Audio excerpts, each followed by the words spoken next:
Nobody thought a thing like this was possible. A pandemic that affected every single person on the planet. Why didn't anyone stop this? For weeks and weeks, the Chinese government kept silent.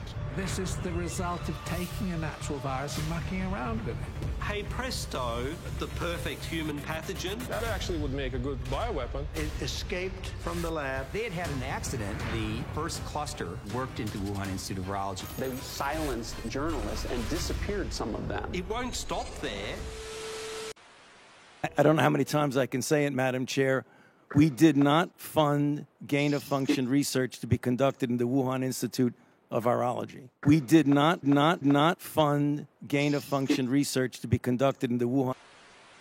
So let's have a look at what the newspapers are saying today. The MSN News, the New York Times, Bat Research Group failed to submit virus studies promptly, the NIH says. So the New York Times is a big newspaper. They've been reporting on it for the last few months. We even got the letter of the EcoHealth Alliance studies findings. There's also the New York Post. Fauci's agency admits gain-of-function research in Wuhan. Yahoo News, Dayzak's coronavirus grant was rejected over gain-of-function concerns. There's even Science. NIH says grantee failed to report the experiments which created a bat virus, and in the UK the Mail Online is covering it as well. This was all yesterday, and today it's all coming out of the gain-of-function research on bat coronaviruses, and Zero Hedge always covers stuff like this. And they've even got the letters that are kind of admitting it, what they've done over the last few months, and the US government have given EcoHealth Alliance and the NIH 5 days to submit all reports, all scientific experiments, everything to do with that grant that was given for them to be able to do gain-of-function research. So this just goes through the letters, asking them questions of things that they want them to provide within 5 days.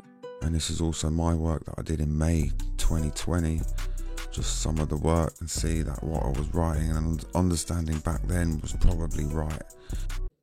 But if you're saying these are diverse coronaviruses and you can't vaccinate against them, there are no antivirals, what do we do? Well, so I think that coronaviruses are pretty good. I mean, you're a virologist, you know all this stuff, but you can manipulate them in the lab pretty easily. It's just spike protein drives a lot of what happens with the coronavirus, zoonotic risk. So you can get the sequence, you can build the protein, and we work with Ralph Barrick at UNC to do this. Insert it into a backbone of another virus, and do some work in the lab. So you can get more predictive when you find a sequence. You've got this diversity. Now, the logical progression for vaccines is, if you're going to develop a vaccine for SARS, people are going to use pandemic SARS as sure. But let's try and insert some of these other related and get a better vaccine. And I guess also knowledge of what's there. If you see something emerging, it give it a head start on making a vaccine or a therapeutic. That's true, and better knowledge of where they are as well, so that you can put your money into the clinics that matter. Another thing that I discovered a few weeks ago on one of the discords is doctors around the world, in America, Canada, a few other places, had found a pathogen X, they call it, or what would be the coronavirus, way back in October the 21st, 2019. A lot of people reporting it all over the world.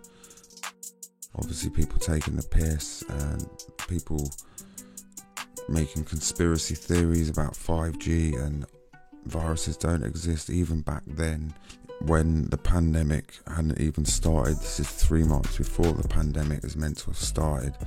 So yeah, this was interesting. I found a few sort of blogs and pages like this, 4chan pages.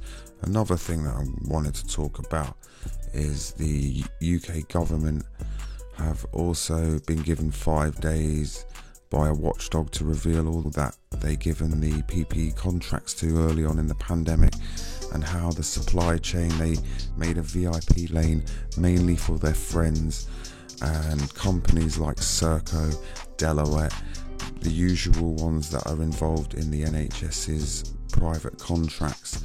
So we're just saying no more contracts for MPs, mates, and end the supply chain of privatisation. Big yourselves up. Have a good day. I'm going to be doing live shows twice a week, Fridays and Mondays, so you'll have to catch me because I'm also going to be deleting these shows afterwards because they're just going to be censored. It's going to be going through the master narratives, the alternative narratives and the hidden narratives that the governments, the UNs, the institutions and the NGOs and all these big corporations have been putting out there for us and trying to confuse people into coercing people into this whole pandemic. Big yourselves up. Have a good day, like I say.